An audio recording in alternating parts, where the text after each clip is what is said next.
Chapter 18 में हमने last lecture में पेज नंबर 154 पर मेजर्स ऑफ कंज्यूमर प्रोटेक्शन उसमें ए स्टार्ट किया था 3 tyre that is tribunal courts. ठीक है, तो 3 टायर क्या होते हैं वो मैंने बताया था। अब वो कौन कौन से 3 टायर्स है वो हम देखेंगे। ठीक है, फर्स्ट है district forum. Generally there is one court in every district which is a very important court. It studies the complaints of consumers and gives compensation to the consumer against loss। मतलब कि consumers के लिए district level पर भी एक court होता है। अगर किसी कंज्यूमर ने कंप्लेंट की है तो पूरा डिटेल उसमें करेगा रिसर्च कि कहाँ पर क्या फॉल्ट है, क्या हुआ है, उसके हिसाब से कंज्यूमर को उसके लॉस के हिसाब से उसे कंपेंसेशन भी मिलता है। Approximately 571 consumer district forums are working in our country। पूरी कंट्री में अराउंड 571 कंज्यूमर फोरम चल रहे हैं डिस्ट्रिक्ट लेवल पर। In these courts presently claims for compensation up to ₹20 lakh are filed after paying the decided fee. Decided fee मतलब जो है वो पे करनी है, उसके बाद 20 लाख का क्या आएगा, कंपेंसेशन भी कंज्यूमर को मिल सकता है। If the petitioner is not satisfied with the decision of district forum he may file a complaint in the state commission within next 30 days। अगर डिस्ट्रिक्ट फोरम का, डिस्ट्रिक्ट कोर्ट का judgement है वो satisfactory ना लगे तो within 30 days वो state level पे भी कंप्लेन कर सकते हैं। But before that he has to pay either 50% amount of compensation claims और ₹25,000 विच एवर इज लेस। ऊपर लिखा है अप टू 20 लाख। किसी भी कंज्यूमर को ऐसा लगा कि मेरे साथ चीटिंग हुई है, कुछ हुआ है, तो उसने डिस्ट्रिक्ट फोरम पर पहले क्या किया, कंप्लेन किया।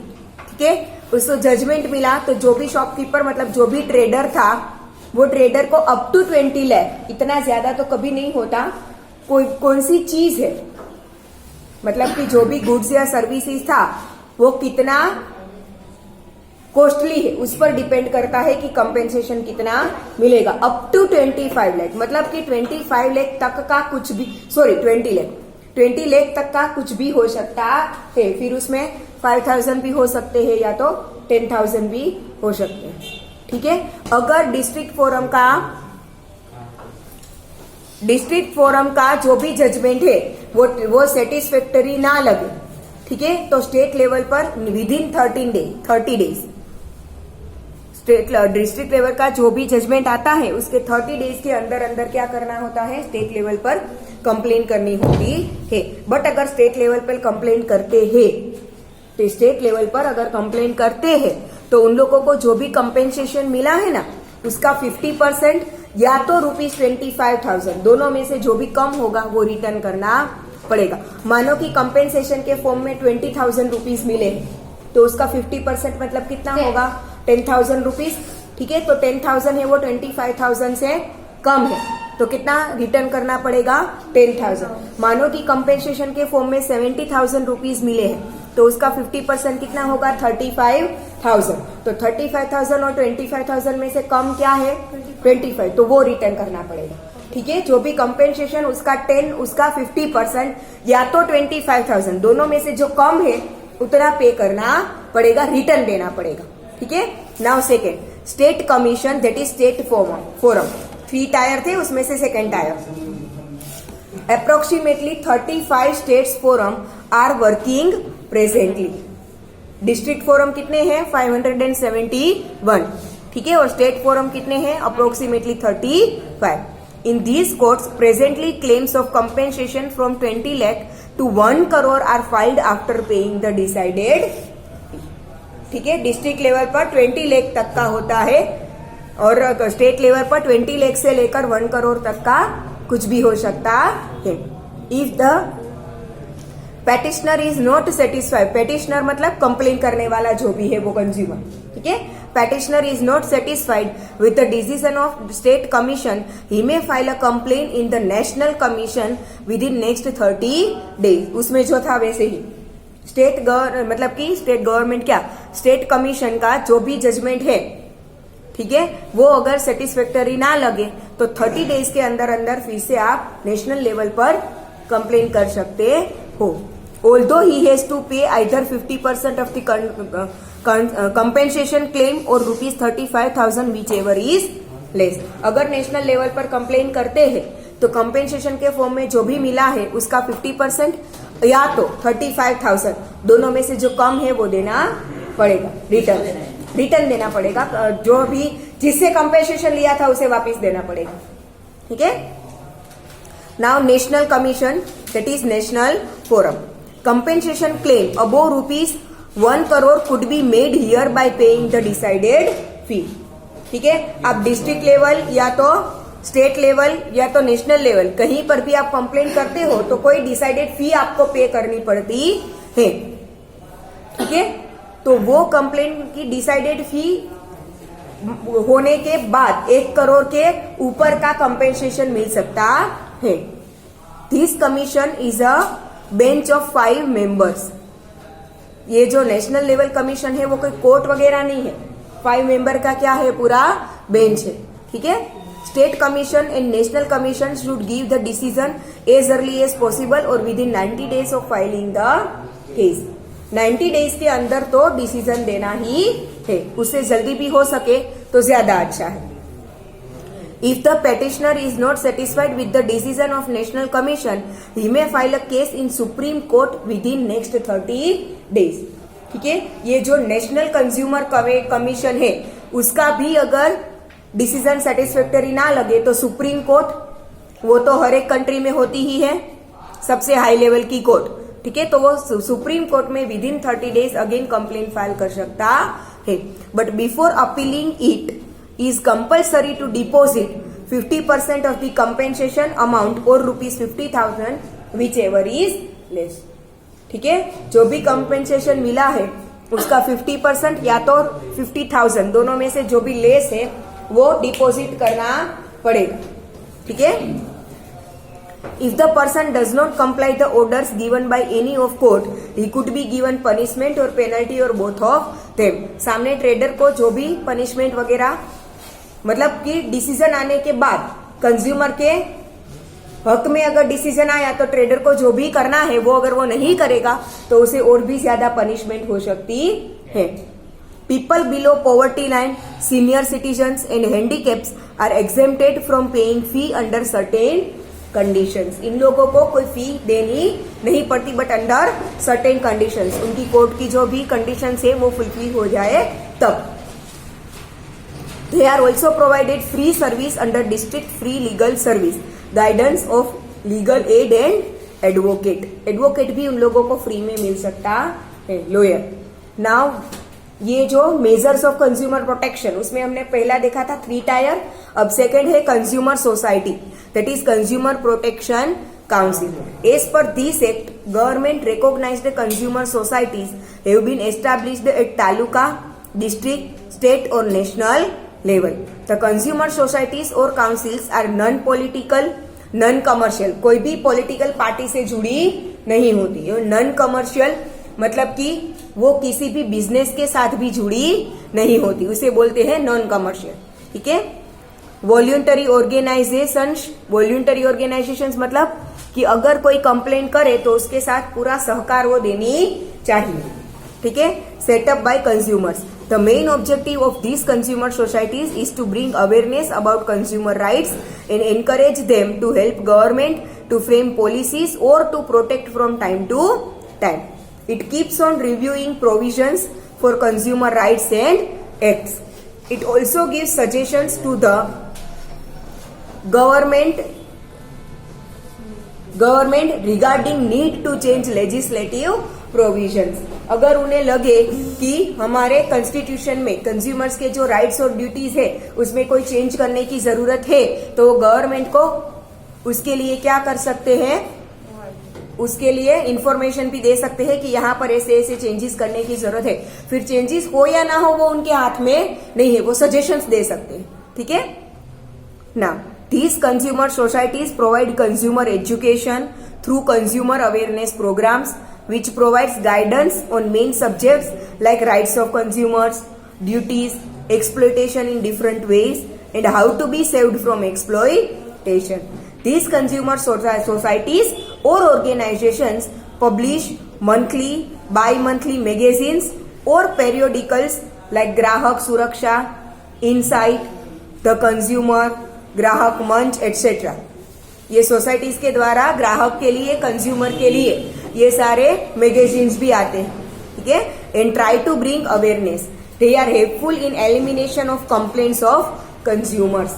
ठीक है। अपने लेवल पर भी हो सके तो वो कंप्लेंट का क्या करते हैं, जजमेंट लाने की कोशिश करते हैं ताकि कोर्ट तक जाना ना पड़े। ग्राहक मंच क्या होता है? वो बेटा अलग अलग मैगजीन्स का नाम है। पूरा बोला मैंने, ध्यान से सुनो तो सही। यहाँ पर मेंटली प्रेजेंट रहो, नॉट ओनली फिजिकली।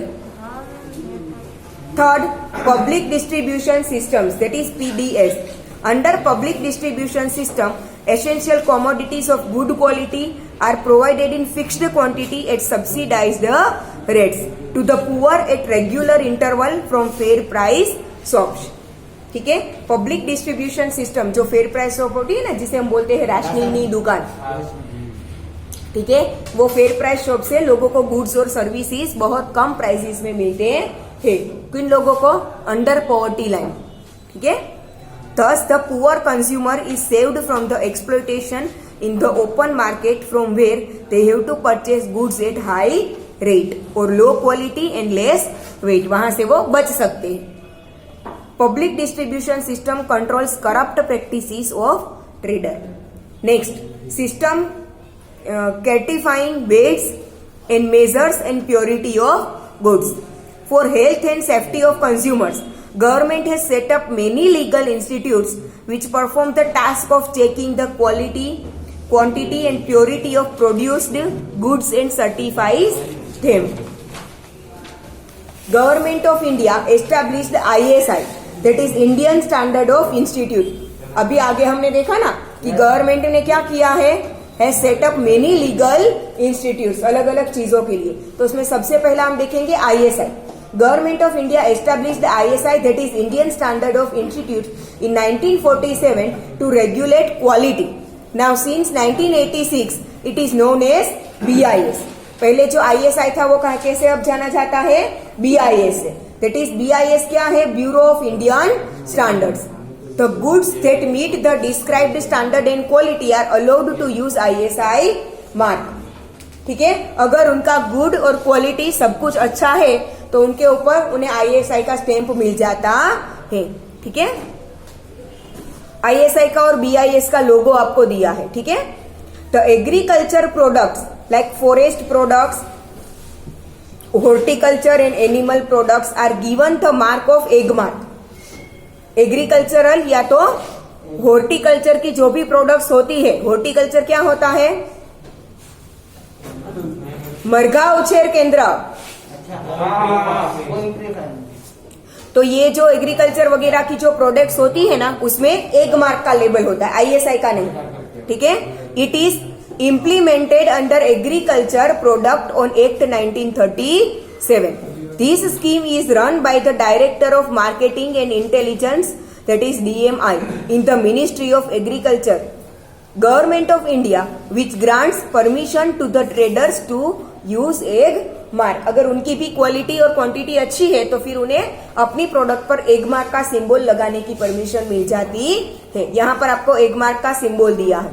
ठीक है। If the consumer has any doubt regarding the quality of marks, he can contact the regional office of the BIS. ठीक है। एग मार्क का सिंबल लगने के बाद भी अगर कंज्यूमर को ऐसा लगे कि इसमें कुछ चीटिंग वगैरह हो रहा है तो वो डायरेक्ट BIS में कंप्लेंट कर सकते हैं। ठीक है। Even gold ornaments are given BIS mark along with purity number, that is 916, which means quality and purity of gold is generated by certain parameters. ठीक है, उसमें भी BIS का मार्क लगाया जाता है। आपने देखा होगा ऑर्नामेंट्स में, गर्ल्स को ज्यादा पता होगा। ठीक है, गोल्ड के जो ऑर्नामेंट्स होते हैं ना, उसमें छोटा सा एकदम BIS का सिंबल होता है। ठीक है, these are BIS mark gold number that is 916 depicts 22 carat gold. जिसमें BIS का मार्क हो और 916 नंबर लिखा हो, वो 22 कैरेट का गोल्ड होता है। Hallmark logo is given by the central government which shows the year of hallmark, that is J means jewellery, manufactured in 2008। कौन से ईयर में ये ज्वेलरी प्रोड्यूस हुई है उसका भी ईयर का उसमें मार्क लगाया जाता है। Mark of FPO that is food product order is used on jam, fruit juice, fruit और वेजिटेबल्स पेक्ड इन इंडिया। खाने की जो चीजें होती है उस पर किसका लोगो होता है? FPO, food product order. ठीक है, BIS allows textile, chemical, insecticides, products of rubber, cement, electronic gadgets to use ISI mark. इन सभी चीजों में ISI का मार्क होता है। वुल मार्क किस में होता है? It is given to woollen products and dress, कपड़े वगैरह में। ठीक है, फिर MPO that is meat processing optimizer, it is given to meat, mutton and products made from them. फिर HACCP that is hazard analysis and critical control point, it is given to processed food. Processed food मतलब only packing में जो आता है ना, कि जिसमें सिर्फ पानी डालकर उबालने की जरूरत होती है। हाँ, मैगी वगैरह, या तो कोई सूप के पैकेट्स आते हैं, पास्ता वगैरह, सिर्फ पानी डालकर उबालने की जरूरत होती है। ये प्रोसेस्ड फूड बोलते हैं इसे। क्या बोलते हैं उसे? Processed food. बस। Now ECO it is given to soap, detergent, paper, lubricating oil, packing material, colour, chemicals, power coating, battery, cosmetics, goods used in place of wood, leather and plastic products by ISI, presently called BIS. Organizations at the international level. 2 organizations are working at the international level for standardization of products. ECO का भी आपको यहाँ पर लोगो दिया है। ठीक है, now national level, international level पर कौन सा है? First ISO that is International Standardization Organization. Its headquarter is in Geneva. It was established in 1947. Its main function is to provide certification of standard according to international standards. That is series of ISO 9001. ठीक है, कई बार लिखा होता है ISO 9000 2008 company. ठीक है, according to ISO 9000 के हिसाब से 2008 में ये प्रोडक्ट प्रोड्यूस हुई है। ठीक है, इज गिवन फॉर एनवायरमेंट। देखो, series of ISO 9000 is given for environment management system by international organisation which is certification of officers and institutions having high quality. Officers वगैरह को ये दिया जाता है। ठीक है, फिर कई बार देखा होगा ISO 9001 भी लिखा है, कई बार ISO 9002 भी लिखा होता है। तो अलग अलग चीजों के लिए अलग अलग सीरीज दी है ISO। ठीक है, now second, Codex Alimentarius commission that is CAC. This organisation was set up to certify edible products. It is an international organisation और commission for food.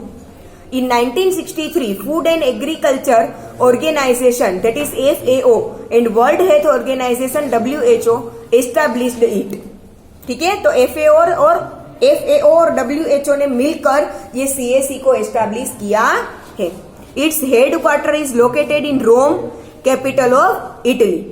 Its main function is to develop food standard, guidelines and code of practice for production and international trade in food products like milk products, meat, fish, etc. National level पर जो आता है वो. The job work of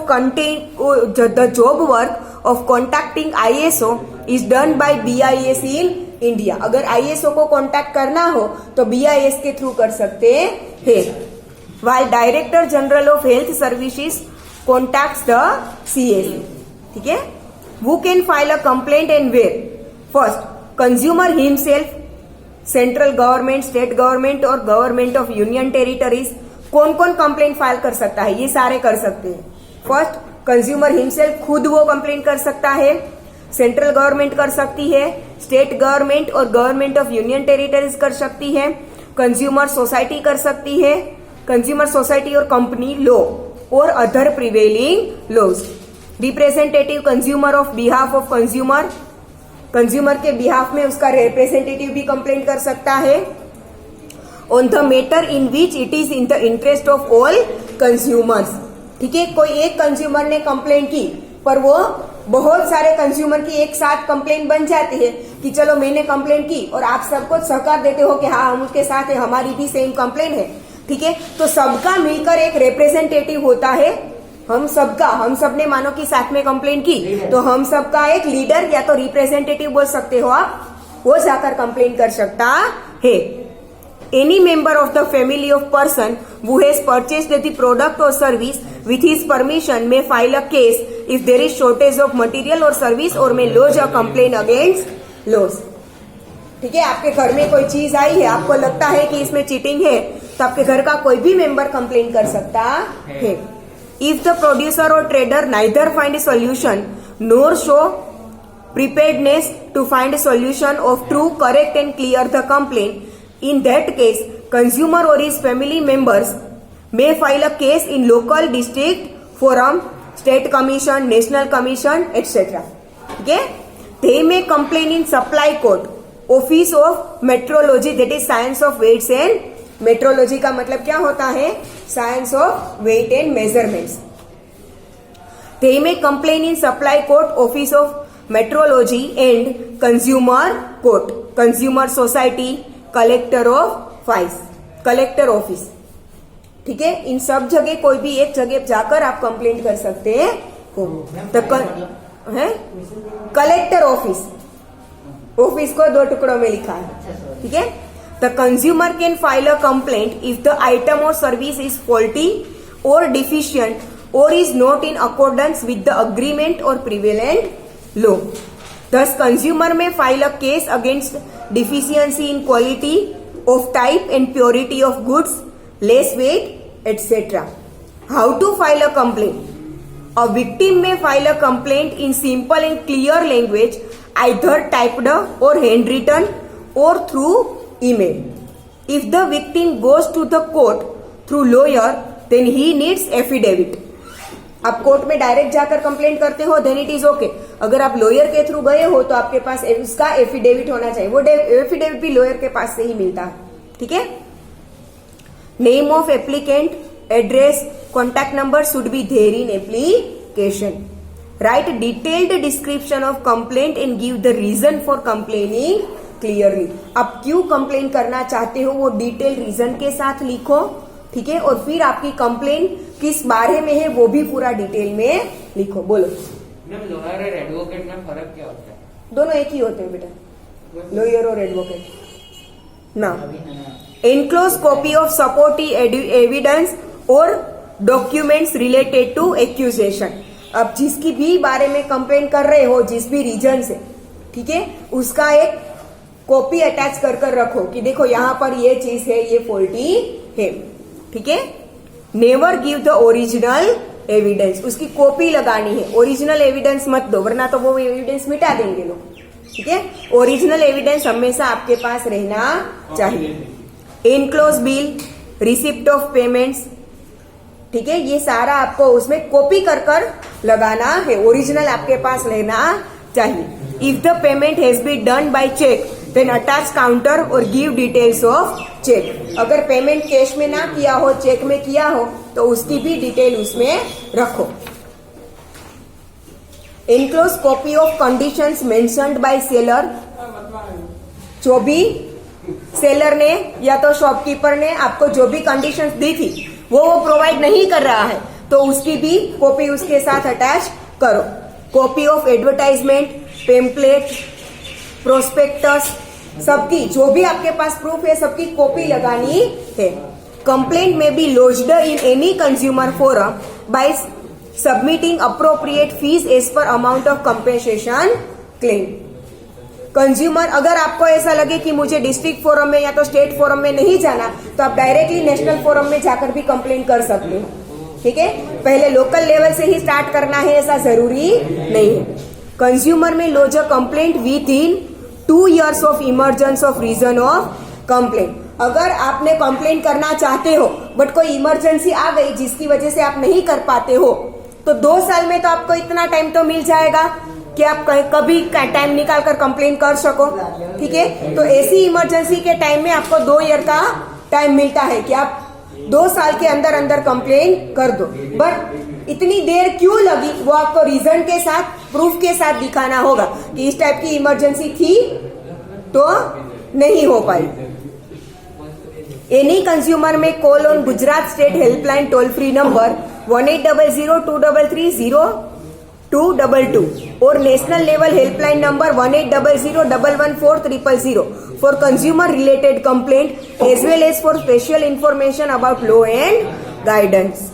ठीक है, आप ये helpline number पर कॉल कर भी आपको अगर कंज्यूमर गाइडलाइन चाहिए तो आप ले सकते हैं। ठीक है, इसी के साथ ये चैप्टर खत्म।